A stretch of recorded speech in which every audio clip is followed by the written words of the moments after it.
Hey guys, so today we're going to talk a little bit more about landfills, but we're also going to talk about the two other alternatives that some areas choose to use for their trash. All places for trash to end up have both pros and cons. So we're going to talk about the pros and the cons of these different options. So as you can see, one of our options is a landfill. And we've talked about landfills on the last slide a lot, so I'm not going to really spend too much time on that. But as you can see, the landfill is put in layers, and there's a lot of systems in place to make sure that it is protecting the groundwater and protecting the earth. Some pros of a landfill are that they are protecting the environment. The layers help to make sure that things decompose as best as they possibly can. And that they have a lot of monitoring systems to monitor that leachate and look for leaks. What are some cons of the landfill? Think about it for just a second. First of all, of course, a landfill is going to be smelly. Even though they're putting it in layers, there's still trash, and trash still smells. It can take a very long time for things to decompose, because in order for things to decompose correctly, it needs access to air and light, sunlight, and water. And with everything being so tightly compacted and pressed down, it doesn't really have access to all those things. So it can take a very long time for things to break down.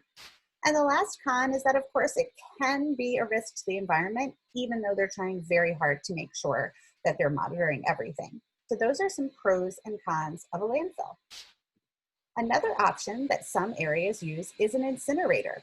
So this is the inside of an incinerator. And what an incinerator does is it burns the trash. So when we read "Here Comes the Garbage Barge," this is what they used. Now, at first glance, you might be thinking, well, great, they burn the trash and it turns to ash, and then we have much less trash to deal with. And that is a pro.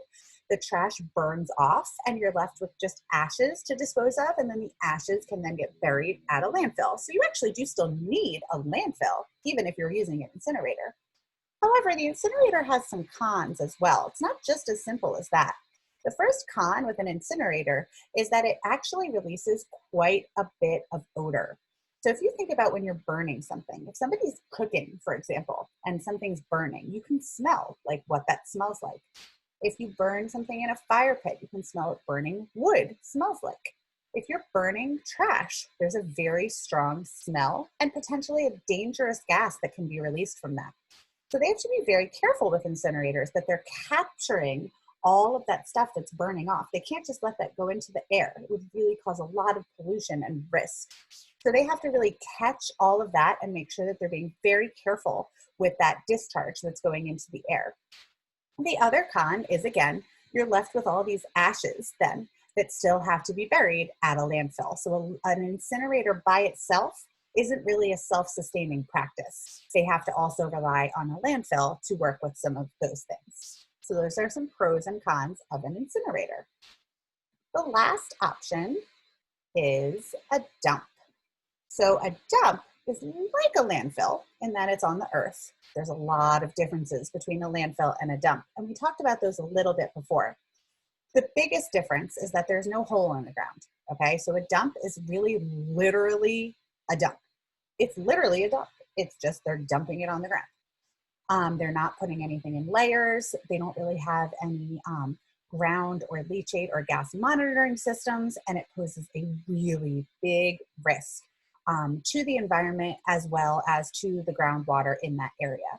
Also, because they're not using plastic liners, the smell and the rate at which things can sort of get loose and escape from that area is very high. So out of all of these options, think about what you think would be the best option. There are certainly pros and cons to all. The best case scenario would be for us to make no trash at all. Everything could be composted, which we'll talk about in more detail in a different unit. Everything could be composted and recycled, and we'd make no waste. But it's not really possible, is it? However, you can think about why it's so important to minimize our waste. Because when you think about the pros and cons of all of these, even in the best case scenario, okay, even in the best case scenario where you have a really well-functioning landfill that's really protecting the groundwater and protecting everything, even in the best case scenario, you still have the fact that it's taking up space, you still have the fact that there's a smell, and you still have the fact that there's a risk to the environment. So even in the best case scenario, guys, we have to really be working to reduce our trash, to use as much reusable products as possible, as many reusable products as possible, to make sure that we're recycling as much as possible. Because at the end of the day, even our best option here has a lot of drawbacks.